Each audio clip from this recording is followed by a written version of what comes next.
what is the public policy-nya, kan itu yang, karena kalau kita langsung masuk ke politik dan kebijakan nanti apa itu kebijakannya sendiri, saya pikir konsepnya juga harus ya paling nggak kita pahamin sedikit lah gitu ya. Ini kemarin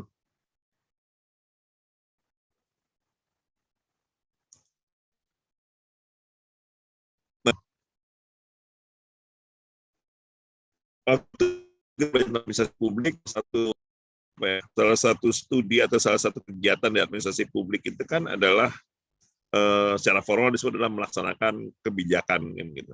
Tapi sebenarnya secara substantif administrasi publik itu tidak hanya sekedar melaksanakan ya, tapi juga dia merumuskan gitu ya. Kenapa dia juga merumuskan? Ya karena administrasi publik lah yang menguasai sumber data dan informasi gitu.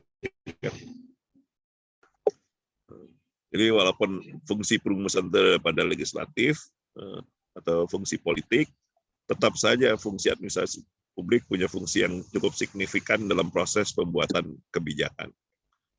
Ya, tidak hanya persoalan dengan sumber daya dan informasi, tapi juga sumber daya anggarannya, sumber daya manusianya, gitu kan. Dan itu kan semua disiapkan oleh administrasi publik. Nah, tapi memang secara formal fungsi utama dari administrasi publik itu adalah melaksanakan kebijakan. Ya. Paling nggak nih bisa saudara lihat pada misalnya Undang-Undang Nomor 30 tentang administrasi pemerintah. Gitu. Apa sih fungsi dari administrasi pemerintah itu? Salah satunya adalah melaksanakan kebijakan. Gitu kan. Nah, bisa Anda lihat pada Undang-Undang Nomor 5 tahun 2014. Ini para ASN pasti tahu semua ya Undang-Undang Nomor 5 2014 tentang apa itu Bapak Ibu? Tentang ASN, Pak, aparatur sipil negara. Iya betul. Kita nggak tahu undang-undang di Undang-Undang 5 2014 kan disebutkan tuh fungsi ASN itu berfungsi, ada berapa fungsi ASN? Ada 3 misalnya ini ASN nih. Apa aja fungsi tiga fungsi dari aparatur sipil negara itu.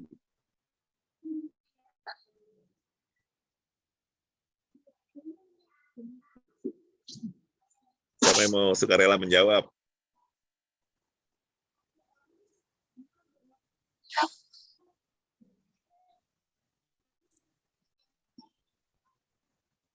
Pak. Ya silakan Ibu. Di Undang-Undang Nomor 5 tahun 2014 ada 3. Yang pertama pelaksana kebijakan publik, yang kedua pelayan publik, yang ketiga pemersatu bangsa. Iya betul. Nah itu saya nanya sekali jangan sampai lupa aja gitu. Makasih Bu. Iya Pak.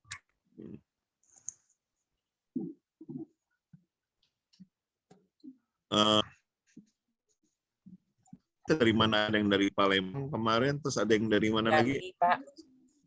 Dari mana? Bengkulu, Pak. Jambi, Pak. Oh dari Jambi, ya. Bengkulu. Bengkulu. Terus Mas Selatan dari mana aja yang Selatan selain Palembang? Lubuk-Linggau? Dari Lahat, Pak. Oh dari Lahat ada ya. Ibu di Lahat di Puskesmas, di Dinkesnya? Di Dinas Kesehatan, Pak. Dinas Kesehatan ya. Kadinkesnya? Pak Taufik. Enggak, Ibu? Oh enggak, saya di ini Pak, di bidang SDK, Pak. Apa sumber daya kesehatan ya? Iya, Pak.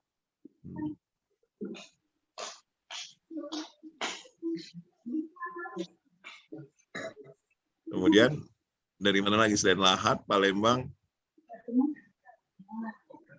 Bengkulu, Pak. Ya tadi sudah Bengkulu, Jambi. Ciraos Utara, Pak. Oh, Muratara ya. Iya. Muratara. Aku dari Padang ada juga, Pak. Oh, dari Padang ada juga. Itu orang. Oh. Oh, ini berkat ini ya, berkat pandemi ya. Jadi kita bisa Zoom, jadi bisa dari mana aja ya. Benar. Jadi saya suka ngomong juga blessing in disguise kita itu ya artinya di balik musibah ini tentu ada rahmat juga ya. Ya paling nggak kemudahan. Sehingga selalu saya suka anjurin sama siapa aja gitu, mumpung lagi pandemi sekolah aja dulu gitu. Karena nggak ada tuntutan untuk tatap muka, jadi bisa nggak ninggalin pekerjaan banyak gitu ya. Walaupun nanti persoalannya dengan ini ya tugas belajarnya ya nanti ya. Oh ya, bapak-bapak ibu-ibu yang dari daerah itu gimana tuh tugas belajarnya nanti penyesuaiannya? Kami yang, maaf Pak, izin Pak menjawab. Ya. Kami yang dari Universitas Bengkulu udah keluar Pak. Maksudnya udah keluar gimana? Udah ada izin belajarnya dari Universitas Bengkulu. Ada 3 orang. Iya ya. Maaf, Pak, karena kita sama-sama universitas kali Pak ya. Oh mungkin ya. Nggak, karena kan kadang-kadang BKN itu mempermasalahkan kalau izin belajar tuh di atas 30 km tuh mereka nggak akan ngasih. Itu akan bermasalah nanti dalam pengurusan ijazah gitu ya. Ya Pak, itu kejadian sama kami Pak di Kabupaten Kepahyang sekarang, karena yang Bapak bukan itulah salah satu Pak. Jadi belum keluar sampai sekarang Pak. Jadi gini Bu, jalan keluarnya, karena ya walaupun sekarang saya nggak ngelola lagi ya. Dulu kan saya ngelola program studi administrasi publik gitu, magister administrasi publik. Jadi mensiasatinya itu adalah dengan melakukan PKS Bu gitu. Ya, boleh. Dengan apa Pak? Maaf Pak, ulangi Pak. Jadi melakukan PKS, perjanjian kerjasama antara universitas, antara FKM, Fakultas Kesehatan Masyarakat Unsri, dengan dinas kesehatan setempat. Nanti atas dasar PKS itu, ya nanti disiasati lah. Kan seharusnya kalau di atas 6 bulan Ibu harus melepaskan jabatan struktural, tapi itu nggak usah dilakukan, nggak apa-apa juga, gitu kan. Tinggal nanti orang dengan persetujuan BKD itu diurus di BKN. Biasanya itu bisa kok Bu. Itu. Iya Pak, makasih Pak. Nah, jadi dibuat mungkin di pimpinan FKM juga diingatkan supaya untuk bikin PKS-nya, kalau nggak itu nanti kasihan ijazahnya nggak. Yang benar karena kita kan administrasi publik, kita terus juga ada beberapa orang BKN yang dulu kuliah tempat kita ya, akhirnya caranya begitu untuk mensiasati supaya nanti bisa penyesuaian. Kalau nggak kan sayang ya, nggak bisa penyesuaian. Ini antar provinsi kita udah Pak Dinkes provinsi. Tapi kalau PKS secara kabupaten, kita kan di kabupaten ini Pak. Iya. Kita belum ada PKS-nya, tapi di PKS provinsi itu ada membawahi kabupaten kota. Tapi BKD kita tetap nggak terima itu Pak. Gimana tuh Pak? Gimana PKS-nya antara provinsi dengan Unsri kan? Iya. Cuman Ibu kan ASN-nya Di kabupaten, ya. Saya di kabupaten. Pemkab kan? Ya. Bukan instansinya provinsi ya? Bukan Pak. Ya, dibikin PKS aja Bu, perjanjian kerjasama atau kesepakatan kerjasama ya antara dinas, misalnya antara dinas kesehatan Musirawas. Ya. Ibu di mana? Di Musirawas Utara Bu ya? Enggak, saya di Kepahyang Pak, Bengkulu. Di Kepahyang. Dinas Kesehatan Kepahyang dengan FKM Unsri gitu kan? Oh gitu. Dan saya pikir FKM Unsri juga dengan senang hati kan, karena itu juga menambah daftar portofolio kan bagi mereka gitu, bahwa mereka melakukan kerjasama dengan beberapa institusi gitu. Dan saling menguntungkan lah saya pikir gitu. Nah, cuman sekarang tinggal gimana ngebujuk BKD Ibu, BKD-nya Kepahyang itu untuk ikut serta menyetujui gitu ya. Sehingga nggak dirugikan masa kepegawaiannya. Ya Pak, akan dicoba Pak. Makasih infonya Pak. Sama-sama.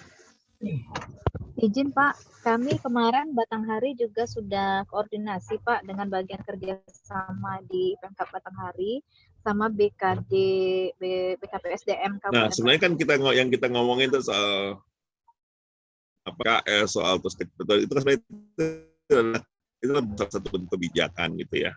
Jadi sebenarnya apa sih kebijakan itu? Ya macam-macam juga sih pengertian kebijakan itu, gitu kan.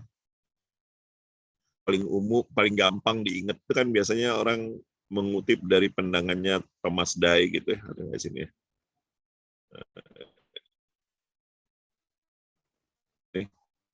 Bahwa kebijakan publik itu atau public policy itu adalah whatever government choose to do or not to do gitu ya. Artinya apapun yang dipilih oleh pemerintah baik untuk bertindak maupun tidak bertindak. Jadi pemerintah diam pun itu juga kebijakan yang menurut baik. Ya. Ini pengertian kebijakan publik itu. Dan ada juga yang melihat kebijakan publik itu selalu merujuk pada tindakan pemerintah dan tujuan yang melatari tindakan tersebut. Itu seperti dari Cochrane.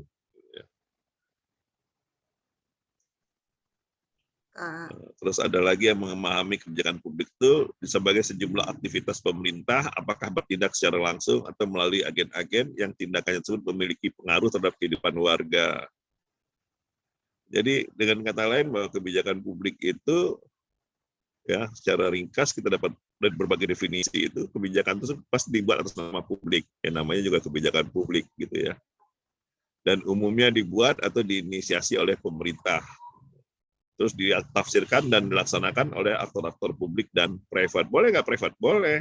Gitu. Kalau dia ditunjuk sebagai pelaksana, gitu kan. Jadi seperti misalnya implementer kebijakan, gitu ya. Ya bisa aja kita menunjuk kelompok komunitas masyarakat kan. Contohnya apa? Ya misalnya kita tentang kebijakan kampanye PHBS atau Germas, gitu kan. Itu kan bisa aja nanti Kadinkes atau wali kota atau bupati gitu membuat suatu kebijakan yang melibatkan nanti untuk pelaksananya itu antara lain kelompok-kelompok masyarakat gitu seperti Karang Taruna. Gitu. Nah, itu yang masalah bisa aja, tapi dia harus dibuat oleh institusi publik. Nah, terus tentang apa sih yang dimaksud dalam kebijakan publik? Isinya tentang apa? Tentu tentang apa yang dimaksudkan oleh pemerintah itu dilakukan. Ini disebut dengan policy intent gitu ya. Nah, pasti dalam setiap kebijakan itu pasti ada maksud gitu ya. Maksud untuk apa sih kebijakan itu dilakukan? Dan maksud itu menunjukkan itulah pilihan pemerintah. Jadi kita boleh kritik kebijakan itu, kita boleh salahkan atau kita boleh puji, kita boleh berdebat. Nah, tapi sekali kebijakan itu dikeluarkan, itulah suka atau tidak suka, itulah pilihan pemerintah yang menunjukkan komitmen mereka, pilihan mereka. Ya. Ya, saya kasih contoh, misalnya waktu pandemi mulai, semua orang bilang lockdown gitu, terus pemerintah bilang enggak gitu. Ya sampai hari ini cerita itu nggak selesai kan cerita. Dan kalau yang versinya pemerintah, untung kita nggak lockdown.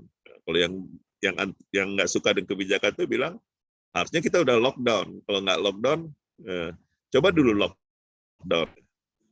Anggaran besar sekarang ini yang mengalir gitu kan. Ya, tapi kan itu semua adalah, nah menariknya dalam kebijakan publik itu kan sebenarnya bicara tentang apa? Tentang apa yang akan dilakukan oleh pemerintah dan tentang apa yang akan dilakukan pemerintah itu. Ya, itu kan semuanya merupakan hipotetis, ya, hipotesis. Artinya makanya perlu sekali dalam memilih kebijakan itu harus jelas dasar pengetahuan yang melatari satu kebijakan tersebut. Nah, kenapa? Karena kalau dia hanya berdasarkan intuisi, gitu, sulit mempertahankan satu kebijakan itu. Ya, karena begini, walaupun di atas kertas, sekalipun di atas kertas kebijakan itu akan berhasil baik, pada praktiknya belum tentu loh baik kan. Apalagi kalau di atas kertas nggak jelas baik atau nggak baiknya. Makanya orang selalu bilang, ya pemerintah itu harus punya dasar-dasar ilmiah, punya yang namanya causal knowledge gitu ya, pengetahuan sebab akibat. Karena kebijakan itu kan kalau saya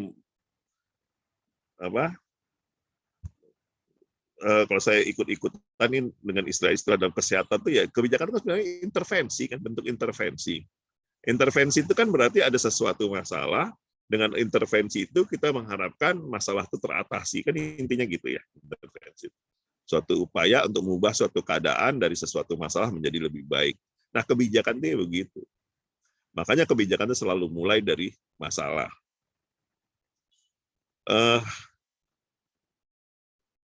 Kita lihat aja. Banyak macam-macam ragam kebijakan publik itu, gitu ya. Kalau Vickers dan Williams itu dia membagi kebijakan publik itu dalam 6 jenis. Tapi yang lain nanti macam-macam juga sih, ya. Himbauan umum, penyediaan informasi, atau perangsang, penjaminan, barang atau sarana umum, dan sanksi negatif. Jadi himbauan umum itu misalnya ya anjuran penggunaan BBM dengan kadar timbal rendah bagi mobil pribadi. Melakukan gerakan masyarakat hidup sehat gitu. Bagaimana mengubah perilaku hidup bersih dan sehat (PHBS), gitu kan? Ya, itu kan himbauan umum gitu. Atau juga memberikan informasi, itu kewajiban untuk pencantuman label halal pada kemasan produk. Pencantuman label, misalnya kewajiban memberikan informasi dalam setiap makanan, minuman, dan obat itu harus jelas tanggal kadaluarsanya, terus bahan pembuatnya, gitu kan.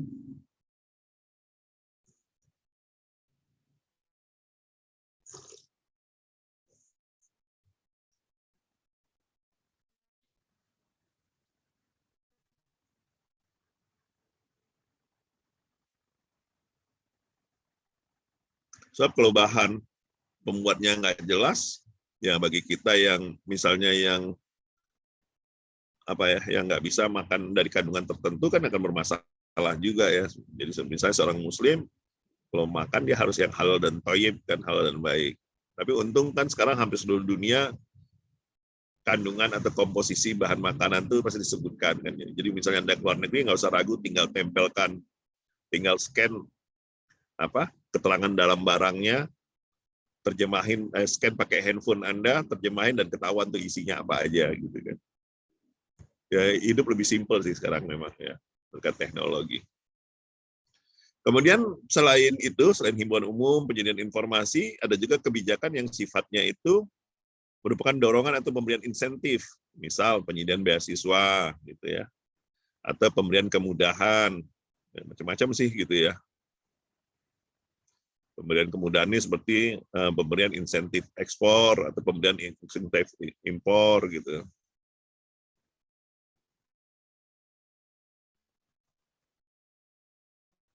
Atau mungkin kepada aparatur sipil negara, tempat Bapak Ibu gitu, PNS atau pegawainya, pemerintah kabupaten kota itu memberikan kebijakan, memberikan insentif untuk kinerja yang dianggap top 10 gitu ya, yang berkinerja terbaik gitu kan. Atau banyak sih ya yang sifatnya memberikan dorongan-dorongan gitu. Oh ya, seperti inovasi gitu, inovasi itu. Kemenpan tuh banyak sekali kan memberikan insentif untuk mengajak setiap institusi publik itu untuk melakukan inovasi-inovasi yang ujung-ujungnya itu adalah perbaikan dalam pelayanan publik. Dan yang paling banyak saya lihat itu adalah di sektor kesehatan loh justru. Ya kebetulan saya beberapa kali terlibat dalam kegiatan-kegiatan inovasi itu. Ya misalnya dulu Kota Palembang gitu, Kota Palembang dalam lomba inovasi yang dilakukan oleh pemerintah kota itu yang paling banyak puskesmas, mereka lebih siap gitu ya. Karena mungkin udah terlembaga ya di sisi lain. Tapi itu kan menjadi menarik kan, sehingga semua berlomba-lomba itu kan memberi insentif, orang berlomba-lomba melakukan pembaruan-pembaruan yang intinya memberikan layanan yang lebih baik gitu ya. Di level provinsi juga sama gitu ya. Kebetulan ini sekarang saya lagi megang untuk hub Sumatera Selatan gitu ya. Kebetulan saya ditunjuk oleh Kemenpan itu untuk menjadi pendamping replikasi inovasi. Yang paling siap itu Dinkes gitu ya. Nah, Sumatera Selatan di beberapa tempat itu kan di Indonesia itu ada 12 hub gitu, 12 hub replikasi inovasi ini, jaringan inovasi itu.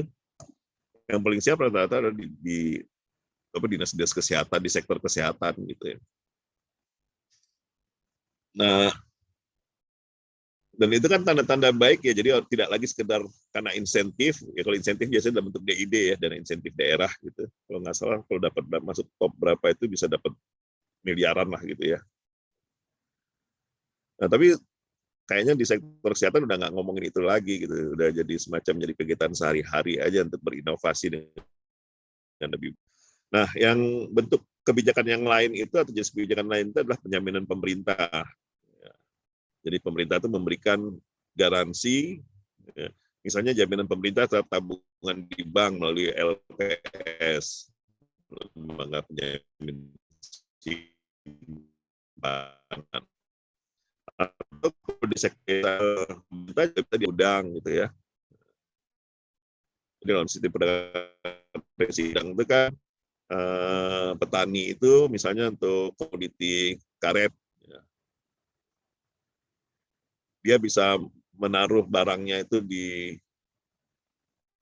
gudang ya, yang dikelola oleh komunitas sendiri, terus dari situ berbekal terus diterbitkan resi gudang yang itu bisa dijadikan untuk pembiayaan dari bank, untuk pinjaman dari bank gitu kan. Sehingga mereka bisa punya pembiayaan, sehingga harga juga nggak jatuh seperti sekarang. Misalnya kan kalau orang menjual di awal ya. Kemudian juga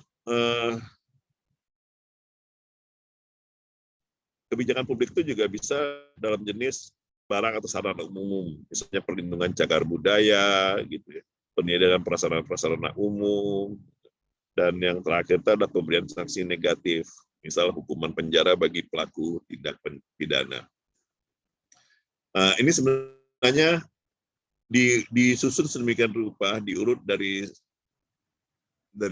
sifat coerciveness-nya, yang coerciveness artinya alat pemaksanya, kadar pemaksaannya, dari yang paling ringan itu himbauan umum sampai yang paling keras sanksi negatif. Karena kalau kita ngomongin kebijakan publik kan tadi kita sudah ngomong bahwa kebijakan publik itu pasti berasal dari pemerintah, dan pemerintah itu dia punya satu kekuatan, satu power, yaitu yang disebut dengan coercive power. Ya. Coercive power itu artinya kekuatan memaksa. Pemerintah itu punya kekuatan memaksa.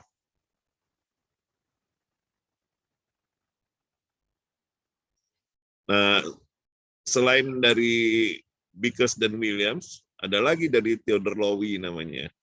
Dia membagi kebijakan itu dalam 3 tipe kebijakan. Yang satu ada yang namanya distributif. Distributif dia hanya pemerataan, bagaimana mendistribusikan kemakmuran itu kepada masyarakat, gitu. Dan redistributif, bagaimana mendistribusikan kembali kemakmuran itu. Jadi misalnya dengan memungut pajak setinggi-tingginya secara progresif gitu, memungut pajak progresif kepada mereka yang berpenghasilan tinggi, dan jadi nggak rata gitu kayak pajak kan gitu, ada sifat progresifnya. Kelebihan pajak ini itu disalurkan untuk menjadi dana-dana kemanfaatan umum bagi masyarakat miskin, misalnya kayak gitu.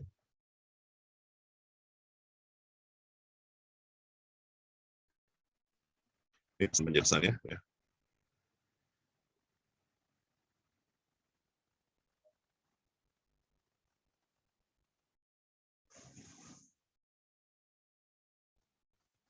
Nah, sekarang itu tipe-tipe kebijakannya.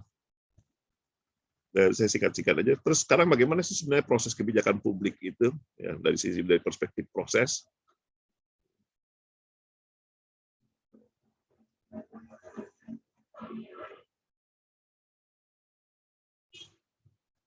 Jadi kalau kita ngomongin kebijakan publik, tadi kan kalau sempat dengar tadi, saya bilang bahwa yang namanya public policy itu selalu awalnya itu adalah dari problem.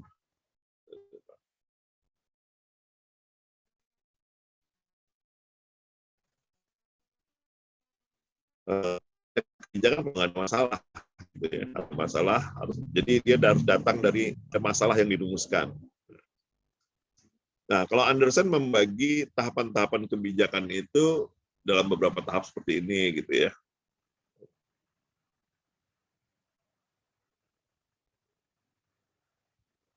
Jadi kalau Anderson itu membaginya dalam 5 tahapan. Itu pertama adalah namanya tahapan agenda kebijakan, tahapan kedua itu perumusan kebijakan, tahapan ketiga itu adopsi kebijakan, tahapan keempat adalah implementasi, tahapan kelima itu adalah evaluasi kebijakan. Ini dengerin aja, nggak usah dihafal lah ini, nggak usah dicatat, juga dibaca aja ntar gitu.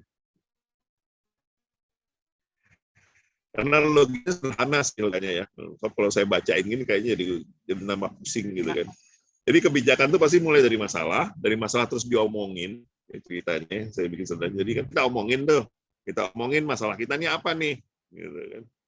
Nah, setelah dapat masalahnya, setelah kita sepakati, oh masalah kita ternyata ini, gitu ya. Nah, terus gimana mecahin masalahnya? Nah, itu proses itu namanya proses perumusan kebijakan, gitu ya. Nah, waktu dapat cara memecahkannya, terus itu tentu lalulah oleh DPRD, dan bupati, wali kota gitu, atau gubernur gitu kan.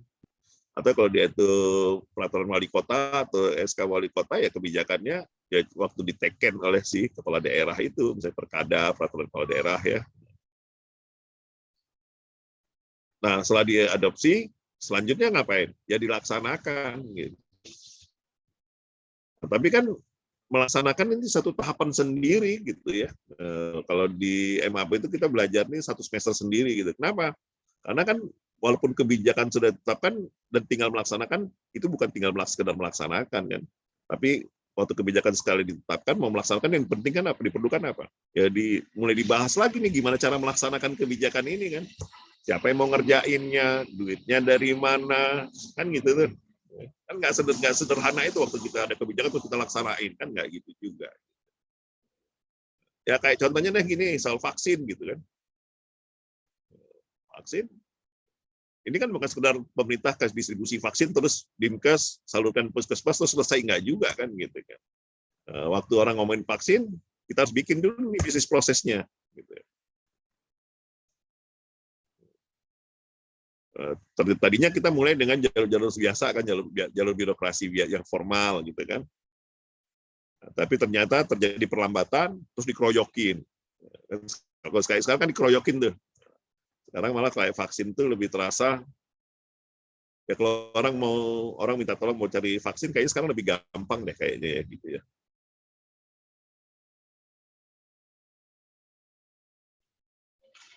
Kalau di awal-awal dulu kan memang terasa juga ya. Gitu ya. Begitu vaksin diluncurkan, nanya-nanya di mana bisa vaksin itu nggak sederhana juga gitu. Ada prioritasnya, gitu. Ada kasta-kastanya juga gitu ya. Nah, tapi kalau sekarang kan lebih gampang. Nah, dalam kasus vaksin itu contoh bagaimana implementasi kebijakannya itu. Ya.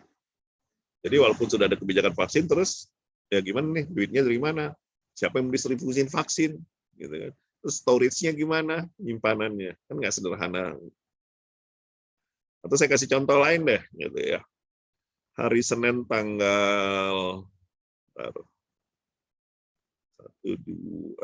kalau nggak salah 1 November itu hari Senin bukan sih? 1 November kemarin tuh.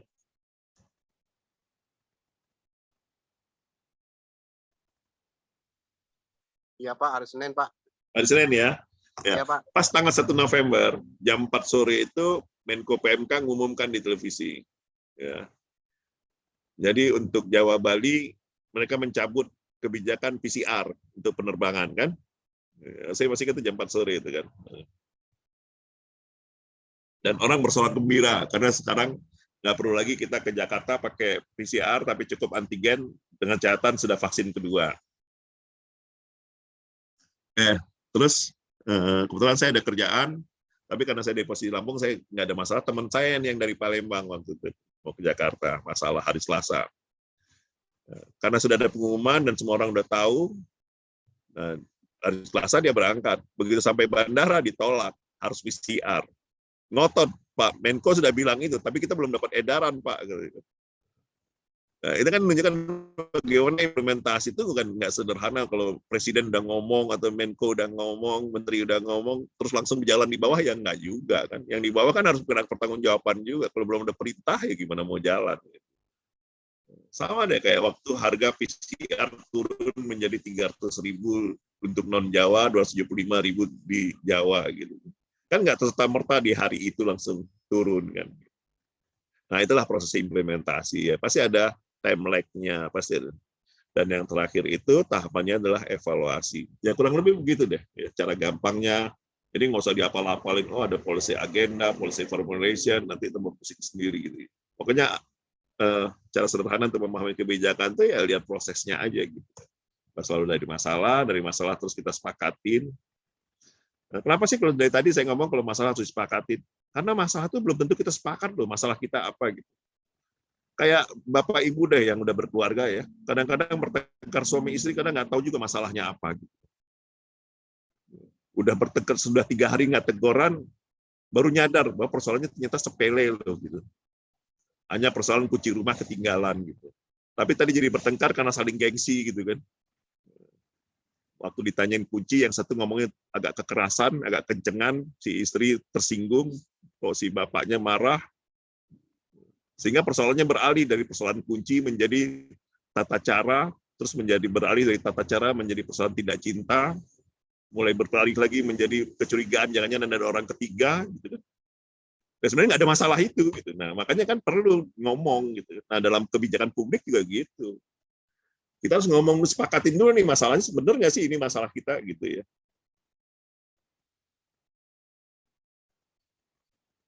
Nah, setelah dia, itulah namanya agenda, ya, itu namanya agenda, policy agenda. Kita menyepakati ada yang namanya problem dalam agenda itu adalah, jadi kalau agenda itu secara umum ada yang namanya agenda sistemik, ada yang namanya agenda government. Agenda sistemik itu sewaktu-sewaktu masalah itu mulai ramai dibicarain orang, itu agenda sistemik. Dan itu memancing perhatian, dan sehingga kita mulai ngomong. Nah, waktu kita omongin, mulai ditetapkan sebagai rencana pemerintah, itu disebut dengan agenda pemerintah. Pemerintah mulai merencanakan untuk membahas suatu persoalan itu, gimana jalan keluarnya. Nah, pembicaraan pertama tentu adalah problem recognition, pengakuan masalahnya. Benar nggak sih ini masalah kita? Jangan sampai nanti kita melakukan intervensi yang masalahnya bukan itu, gitu ya. Ya ibarat ya seorang tenaga kesehatan lah, gitu ya. Waktu mau memberikan intervensi, menentukan apa tindakannya, tentu dia harus melakukan diagnosis dulu kan.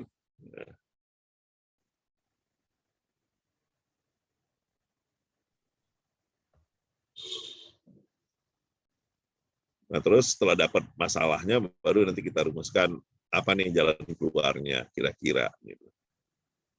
Sampai kita tetapkan, dan kemudian kita laksanakan dan dievaluasi. Kurang lebih begitu deh. Ini menurut versinya Anderson. Maaf Bapak. Ya, Mila, silakan Bu.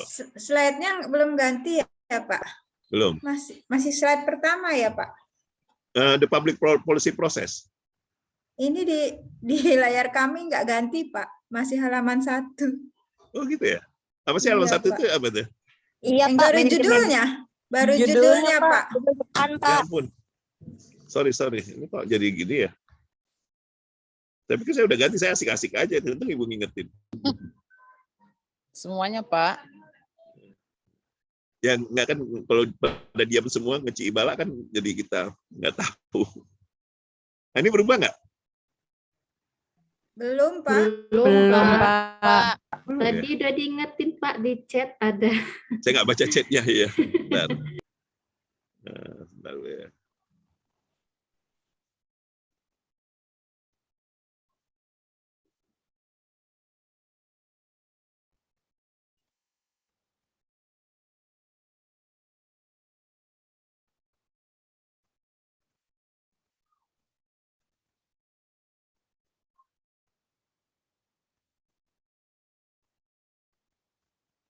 Kalau sekarang apa yang terlihat di layar nih?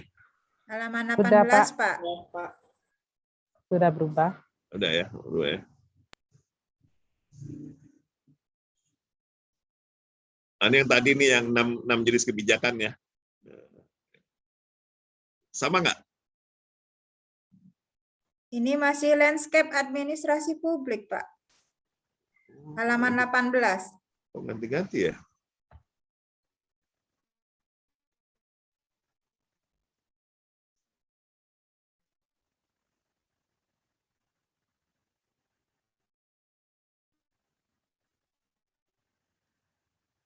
Oh, di tempat saya udah berganti nih. Kalau yang ini belum pakai apa? Belum pakai slideshow, masih sama juga ya? Di layar Ibu apa tulisannya? Halaman 17 Pak, instrumen dan fungsi dasar pemerintah. Oh ya, ini ya. Terus ini level of analysis berubah? Belum Pak. Belum Pak. Walah, di mana letak salahnya nih ya? Kalau begini harus itu deh.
Ini covernya udah muncul ya Bu ya? Sudah, Pak. Udah, Pak. Sudah, Pak. Udah ya. Betul.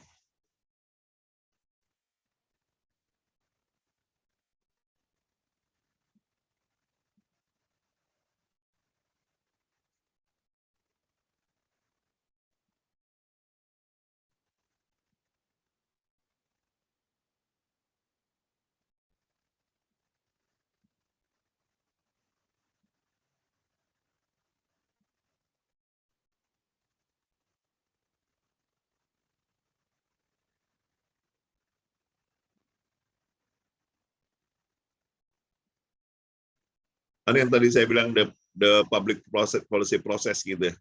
Kebaca nggak Bu itu? Sudah, Pak. Sudah, Pak. Udah ya. Udah, Pak.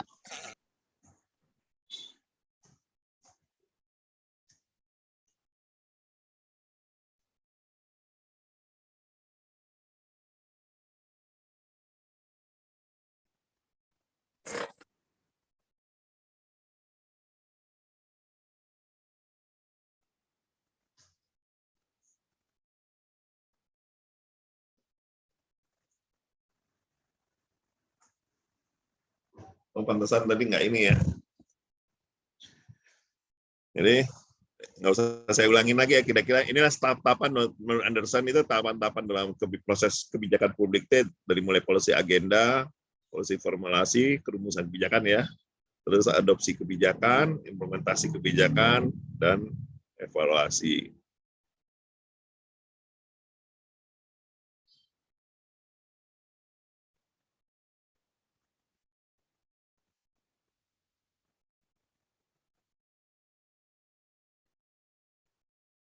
Ini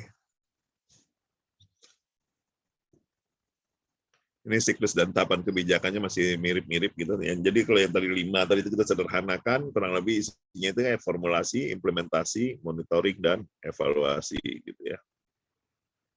Atau kalau mau dikembangkan, ya ini tadi penyusunan agenda, formulasi kebijakan, adopsi kebijakan, implementasi kebijakan. Nah, yang disebut penyusunan agenda, kadang-kadang kalau mungkin Bapak Ibu pernah dengar kan agenda setting gitu, orang bilang agenda setting, penetapan agenda dalam proses kebijakan publik. Yaitu yang tadi saya sampaikan bahwa yang namanya agenda kebijakan publik itu terbagi dari 2 agenda. Pertama itu agenda sistemik, dan yang kedua itu adalah yang disebut dengan agenda pemerintah atau agenda institusi. Agenda sistemik itu adalah manakala suatu isu atau suatu itu mulai ramai diperbincangkan orang. Makanya perlu juga yang pers, media gitu ya, atau kelompok kelompok kepentingan. Nanti kita tentang politik dan kebijakan politik di sektor kita aktor-aktornya gitu ya. Jadi kan masalah yang menurut kita penting tapi nggak pernah jadi kebijakan. Sementara di sisi lain ada kebijakan yang ada makanya kayaknya nggak penting-penting amat, nanti jadi kebijakan. Artikulasikan. Jangan lupa proses perumusan kebijakan itu pada akhirnya merupakan satu proses politik gitu. Nah, sehingga siapa yang suaranya paling didengar itulah yang bisa meraih perhatian. Terus bagaimana yang dengan unheard voice gitu, artinya suara-suara yang nggak kedengaran. Nah, itulah tugas dari lembaga-lembaga swadaya atau kelompok-kelompok kekuatan masyarakat ya, untuk jangan sampai ada masyarakat yang termarginalkan gitu ya, yang suaranya nggak didengerin, padahal itu penting gitu kan. Nah, salah satu fungsi dalam proses politik itu ya itu adalah mengartikulasikan kepentingan, termasuk kepentingan dari konstituen mereka gitu ya.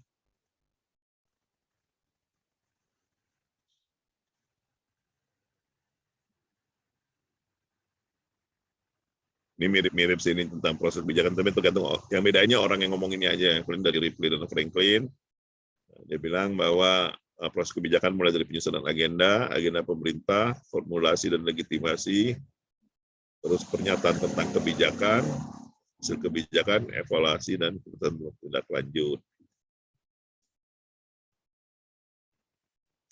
Terus ada lagi, misalnya ini gitu ya. Jadi bicara tentang sejarah masalahnya dulu nih. Masalahnya dulu itu mulai dari problem definisi, policy and metode analisis, terus bagaimana para pemangku kepentingan, gitu.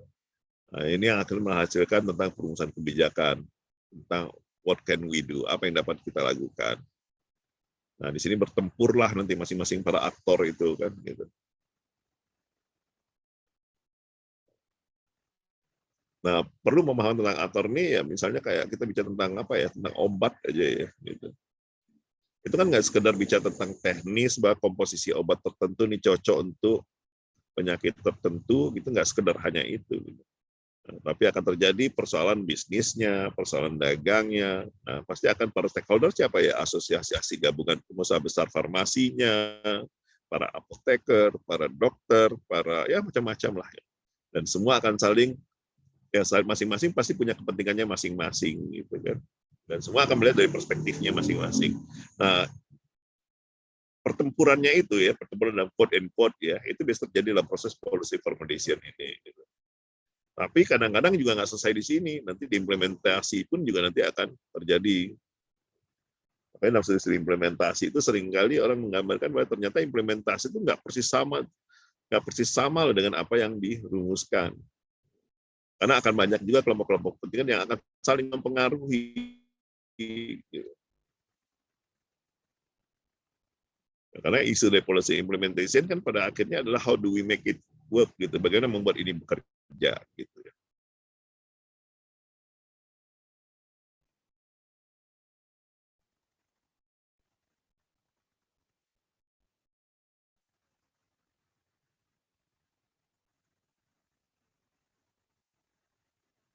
Nih saya lewatin aja deh. Karena udah jam 5 lewat. Tapi ini isinya sama sih, kurang lebih kayak yang tadi itu ya. Nah, kita masuk sekarang ke topik yang seharusnya kita sampaikan pada hari ini, yaitu politik dan kebijakan kesehatan. Nah, pertama kita harus tahu dulu bagaimana kelembagaan politik, gitu ya. Jadi kelembagaan politik itu ada yang namanya institusi politik, yang infrastruktur dan suprastruktur, gitu.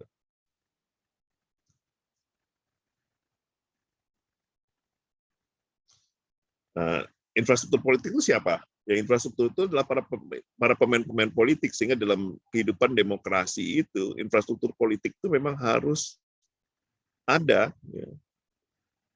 Ya, siapa itu mereka? Yaitu kelompok-kelompok kepentingan. Ada kelompok yang bertujuan untuk memperjuangkan suatu kepentingan. Sebenarnya selain kelompok kepentingan ada lagi namanya kelompok penekan, pressure group, gitu ya. Nah, kelompok kepentingan ini dia nggak berusaha untuk nempatin wakil-wakil dari perwakilan rakyat, tapi dia cukup mempengaruhi satu beberapa partai dalamnya atau instansi yang berwenang. Ya contoh kalau di sini kan organisasi kemasyarakatan seperti Muhammadiyah, Nahdlatul Ulama, PWI, HMI dan sebagainya, inilah infrastruktur politik dan tetap harus ada gitu ya. Nah, karena mereka merupakan wadah yang melintasi aliran politik gitu, tapi tetap punya kepentingan politik juga.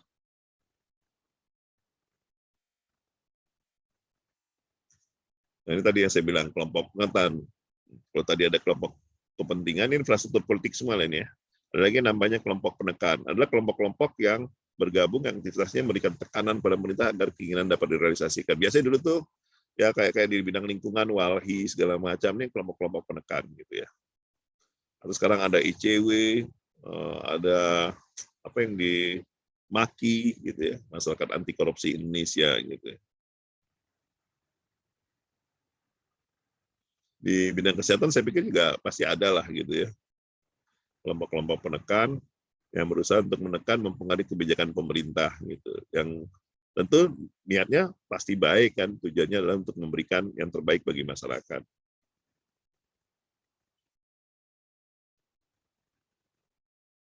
Nah, ini sebenarnya hanya tipe-tipe dari kelompok kepentingan.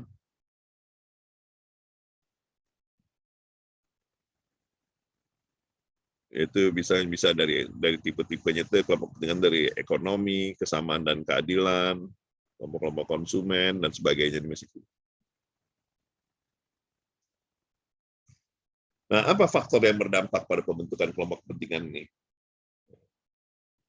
Ya, pertama tentu perkembangan ekonomi yang luas gitu, yang menciptakan minat-minat dan merumuskan lagi tentang interest-interest yang lama gitu, bagian merumuskan interest lama.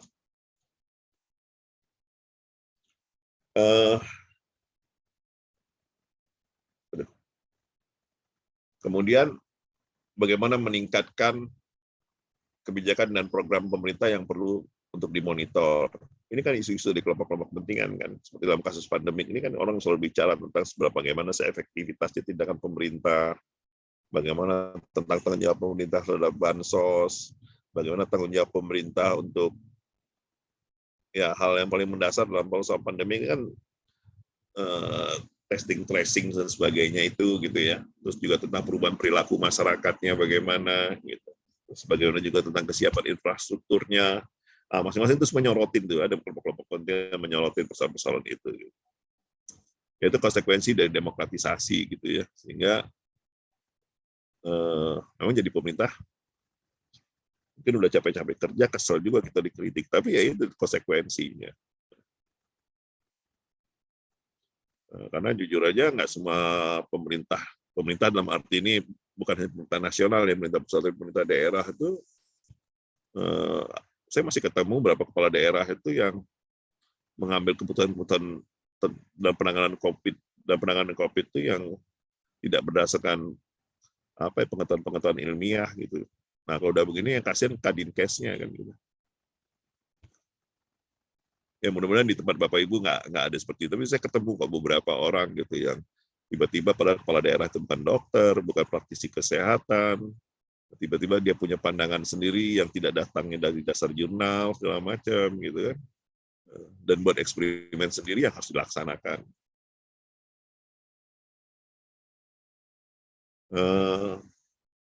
Ya sama deh kayak misalnya sekarang tentang sewaktu kita angka COVID kita udah melandai seperti sekarang gitu kan. Tempo hari itu waktu orang bicara tentang PTM, ya, pembelajaran tatap muka gitu,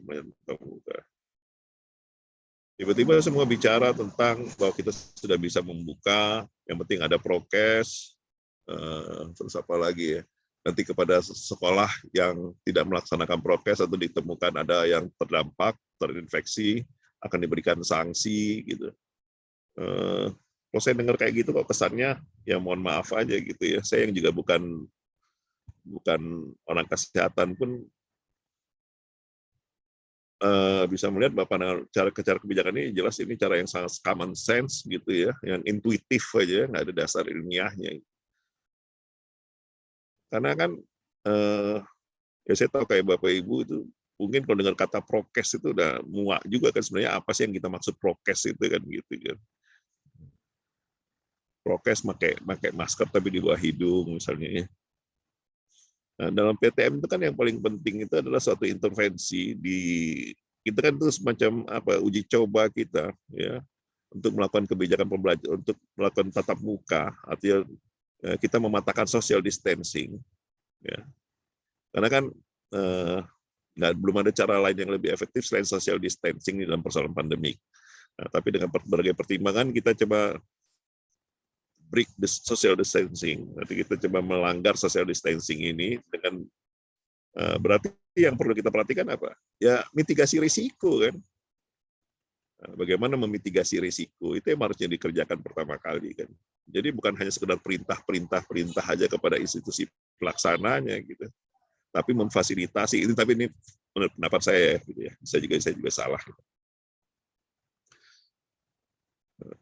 Tapi paling nggak dari pengetahuan yang saya baca ya semua orang pasti bicara tentang mitigasi. Waktu kita melakukan sesuatu yang beresiko ya mitigasi risiko itu menjadi penting, dan itu harus jelas langkah-langkah mitigasi risikonya. Jadi bukan hanya sekedar ngomong harus begini terus jika terjadi kan, karena waktu mitigasi risiko pasti kita bicara tentang jika terjadi ini apa nih harus kita lakukan. Jika terjadi begini, jadi if then-nya itu yang harus kita perhatikan. Karena kasusnya itu nggak tunggal gitu.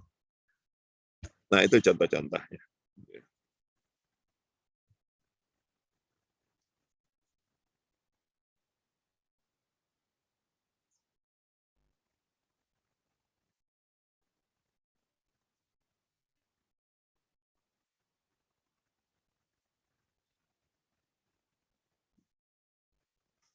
Nah, kita sekarang coba lihat kebijakan kesehatan. Tentu rujukan kita ke Undang-Undang 36 2009 gitu ya.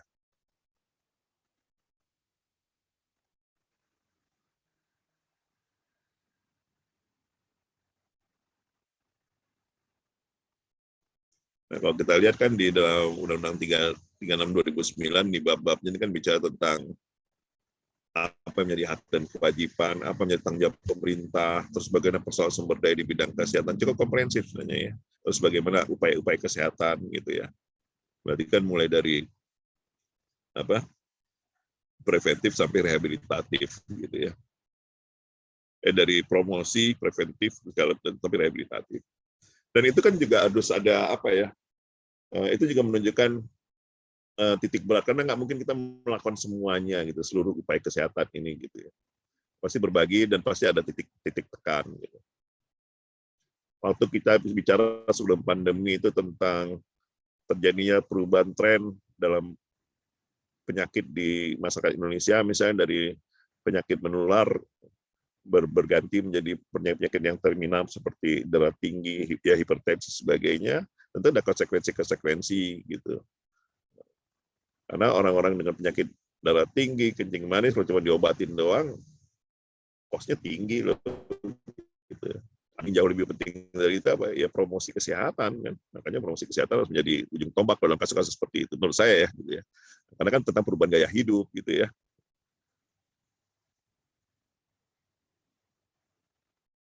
So, kalau semua nanti fasilitas kesehatan itu disediakan semuanya diarahkan untuk penyediaan fasilitas ya kuratif gitu. Ya kalau nggak ada promkesnya, kosnya terlalu besar gitu.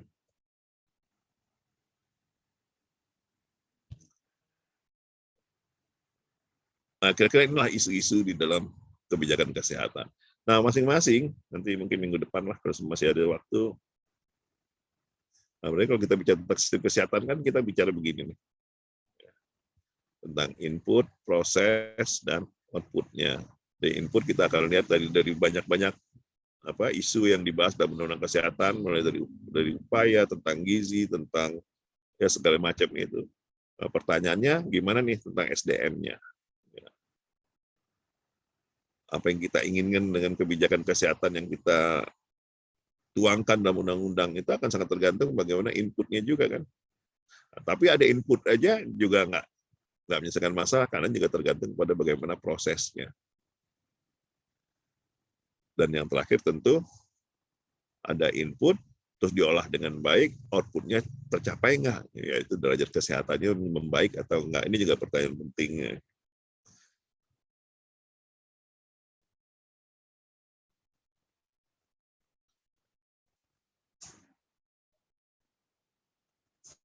Ini kok nggak berantakan ini saya ya. Ini gara-gara saya jadiin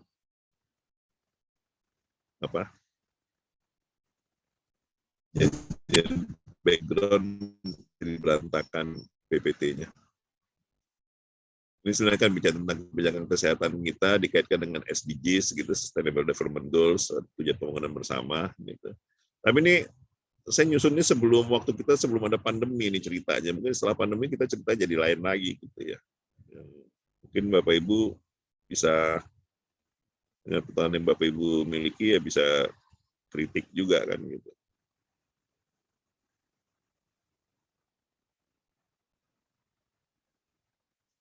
Nah, dulu kita udah misalnya di awal Pak Jokowi naik 2020 itu dalam RPJMN itu kita udah menganggap persoalan penyakit menular itu udah selesai gitu ya. Ya walaupun nggak sempurna ya, tapi prioritas kita kepada penyakit-penyakit yang dengan relatif itu gitu kan. Penyakit yang tidak menular gitu. Tapi setelah pandemi ceritanya kan jadi lain lagi gitu.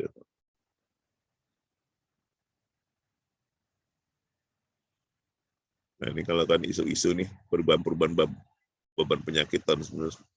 Saya pikir saya hanya ngutip aja, saya merasa saya nggak punya kompetensi untuk bicara tentang penyakit-penyakit ini. Gitu. Tapi ini kan hanya saya ingin menyampaikan bagaimana suatu dari kondisi kesehatan ini berdampak pada kebijakan gitu ya.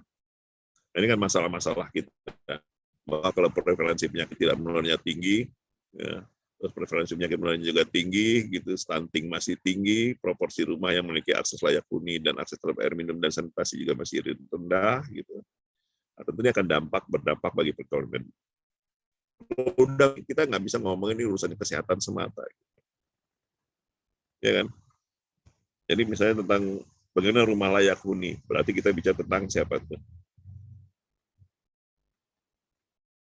Dinas Perkim kan, rumah dan pemukiman gitu kan. Yang sekarang mereka tadi saya pikir di Dinas Perkim itu lebih kepada cipta kerja, ternyata enggak. Sekarang mereka diarahkan pada pembangunan pemukiman yang sehat gitu kan, dan untuk terutama di daerah slum area gitu ya, termasuk pembangunan rumah-rumah untuk masyarakat MBR itu masyarakat berpenghasilan rendah gitu ya. Nah itu dikeroyokin kan harus gitu. Sekarang kita ngomongin, misalnya kita ngomongin stunting, kita ngomongin gizi rendah, nah, terus kita ngomongin angka kematian bayi, ibu hamil, segala macam. Kalau kita itu semua kita isolasi hanya ke Dinkes, nggak selesai.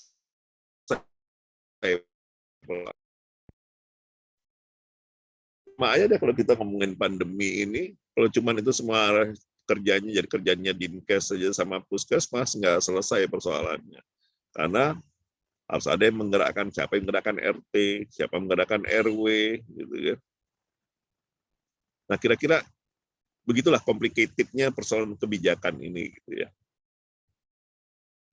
Tapi paling penting kan bukan sekedar melihat ada complicatednya, tetapi bagaimana kita merumuskan persoalan kita nih apa, sehingga jelas siapa yang bekerja, siapa yang bertanggung jawab, dan siapa yang melaksanakan, terus duitnya dari mana, organisasinya siapa yang menjadi implementing agency-nya, atau dinas atau jawatan yang bertanggung jawab sebagai leading sektor untuk mengimplementasikan kebijakan tersebut.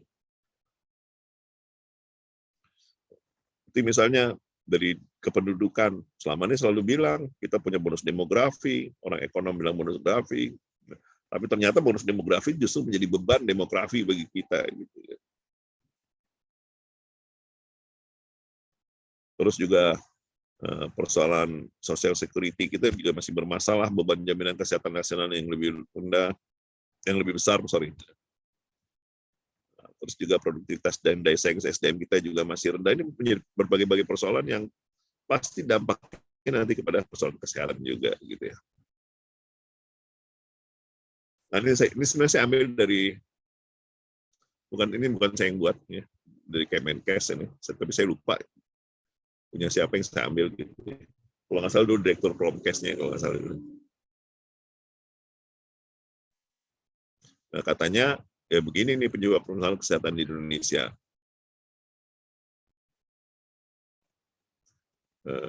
Artinya baik pada level individu, level sosial, dan pada level kelembagaannya. Pada level individu, masalah kita adalah gaya hidup tidak sehat, rendahnya pemahaman terhadap kesehatan, gitu kan.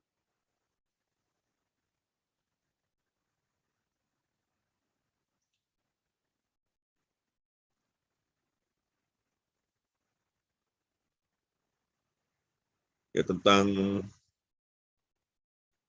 dan kalau kita ngomongin perilaku hidup sehat dan bersih ini ya, kalau boleh jujur, ini kadang-kadang nggak berkaitan dengan persoalan pendidikan juga ya.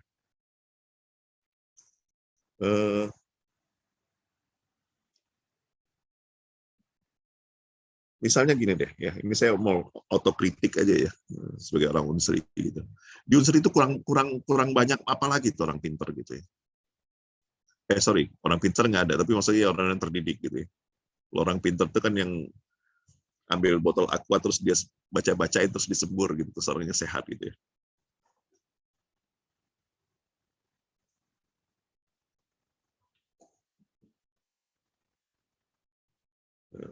Ya, kayak di Unsri gitu ya.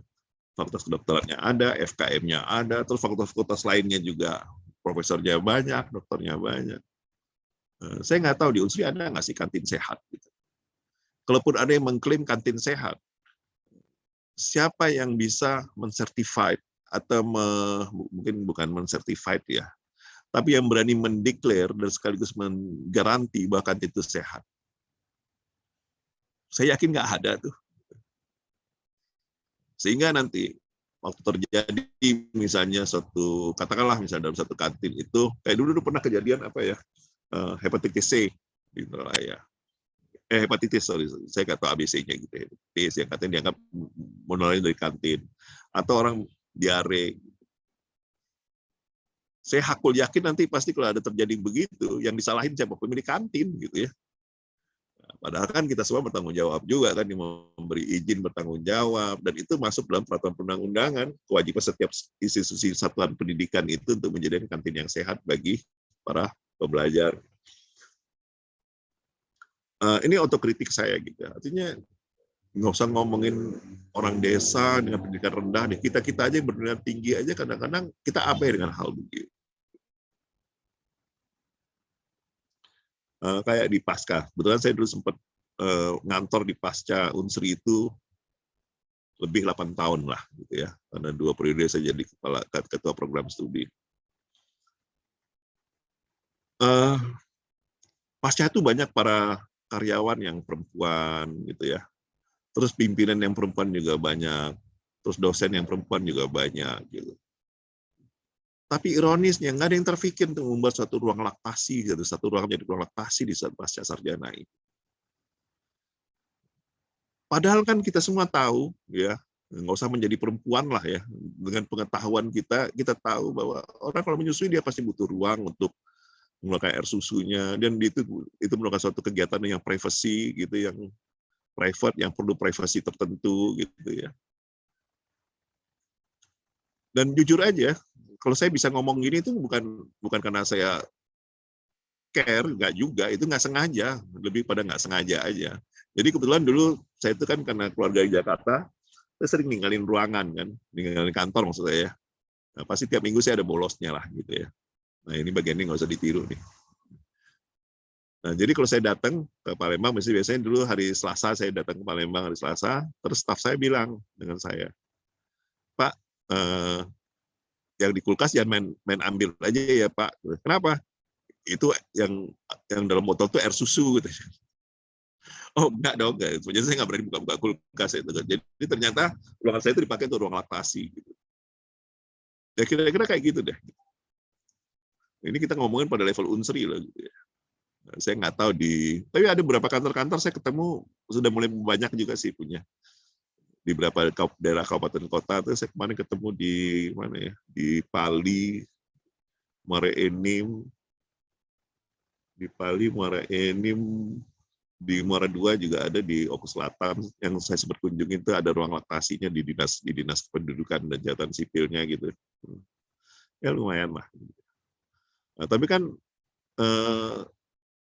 kenapa nggak belum semuanya seragam? Padahal perintahnya udah ada. Ya kadang-kadang mungkin karena rendahnya pemahaman ya.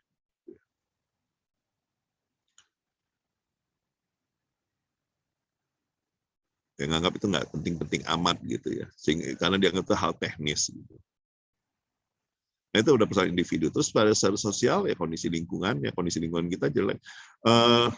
Kita udah merdeka udah beberapa tahun, tapi angka BABS kita juga belum rendah-rendah banget kan. Kalau Bu Maisaroh di mana Bu kerjanya Bu?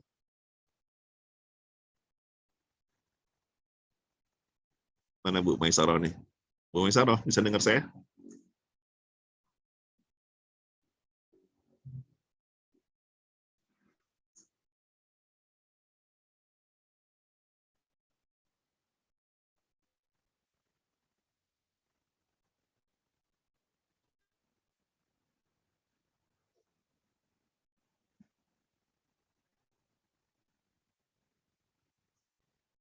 Saya Bu Dr. Iman Rahmatillah, bisa dengar saya Bu?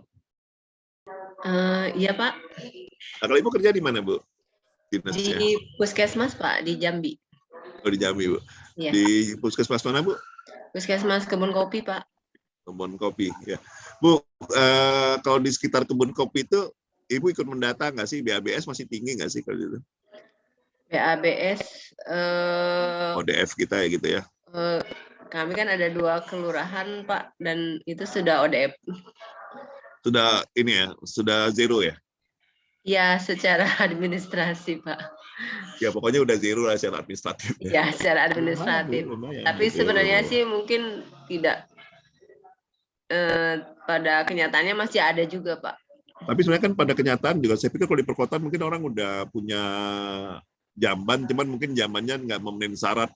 Ya kan yang dihitung apa yang kalau masih zamannya belum dirangsang kan masih dianggap BABS juga ya. Iya.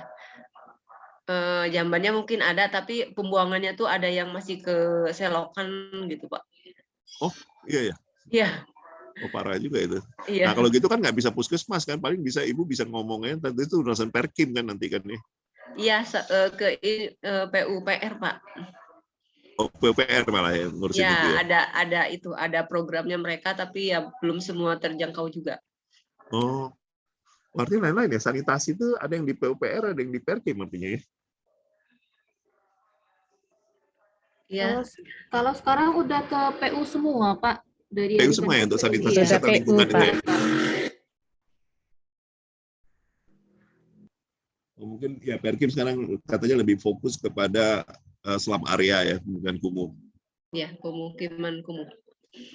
Nah, kalau ngomongin Perkim kan juga itu terintegrasi kan harusnya ya, kan dari kawasan sampai pemukimannya sampai rumahnya gitu. Iya, Pak. Nah, terus juga tentang PHBS gitu ya. Saya ingat tahun 80 aja saya ke Malaysia itu mengambil makanan pakai tangan tuh dari tepis orang loh tangan saya gitu ya.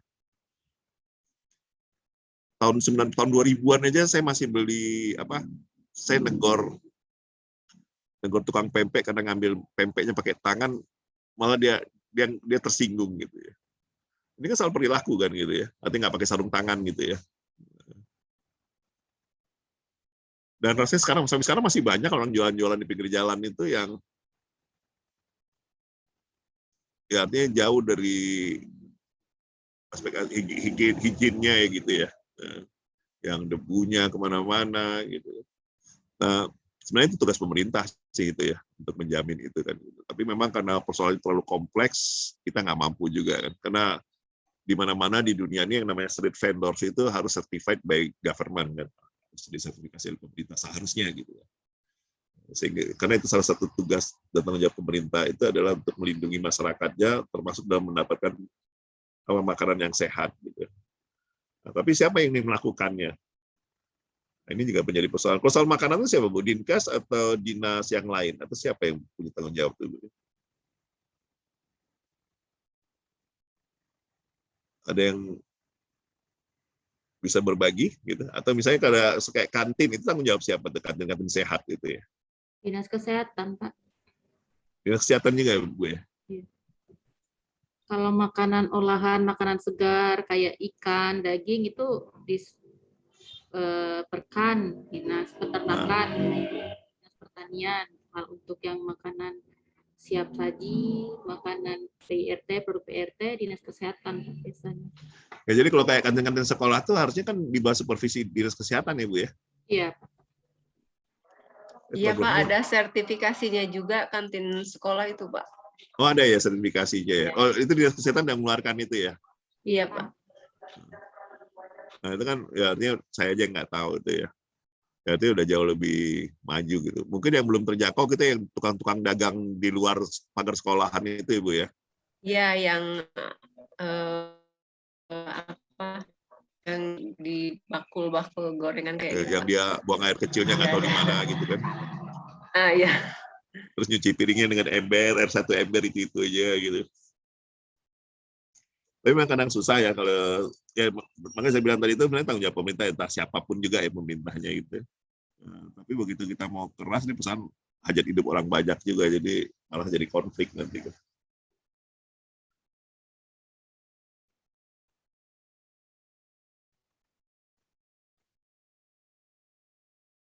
Ya lah ini.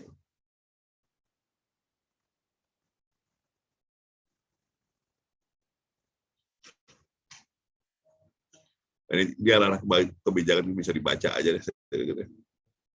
Waduh udah 17.36, bentar lagi masih ada 20 menit lagi nih maghrib ya. Tapi mungkin lebih baik kita sudahin aja dulu ya.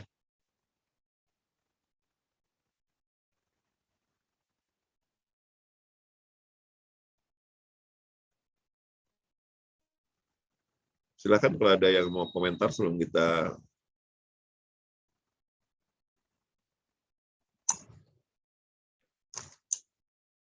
jadi besok nanti ada kebijakan kesehatan nanti kita akan bahas lagi. Waktunya kapan ya Bu Eni? Kapan Bapaknya bisa, Pak?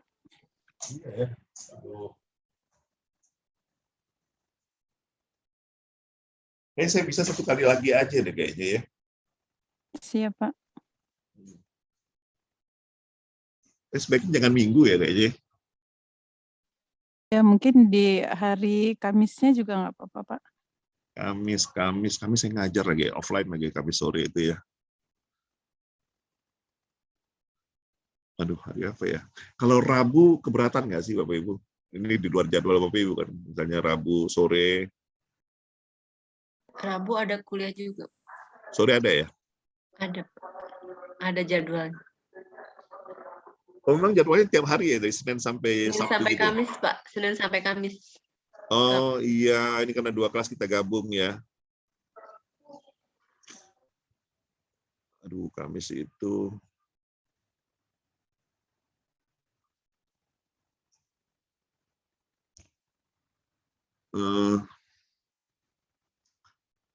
Nanti deh saya WA sama Bu Heni aja ya.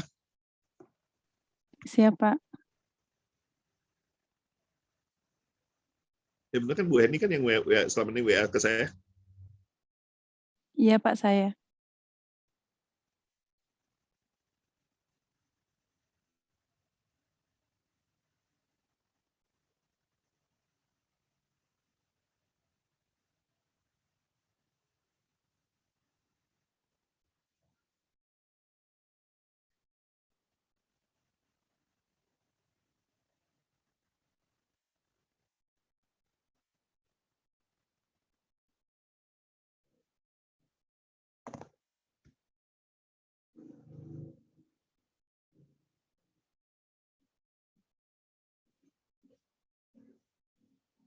Tinggal analisis kebijakan kesehatan, tinggal besok ini. Saya Kamis itu, khawatirnya nggak bisa ya. Nggak tahu paling, nggak tahu kalau malam mau nggak sih? Tapi kalau keberatan jangan. Gini aja deh, kan masih ada beberapa hari ya, nanti kita kontak-kontak aja Bu Heni ya. Ya, Pak. Nah, ya nggak usah dipaksainnya kalau yang nggak bisa gitu ya. Jangan sampai nanti kita sekedar ngejar target aja. Oke, kalau nggak ada lagi, masih ada yang mau ditanyain atau mau dikomentarin? Kalau nggak ada, saya izin live ya. Ya, Pak. Terima kasih. Terima kasih, Pak. Terima kasih, Pak. Terima kasih, Pak.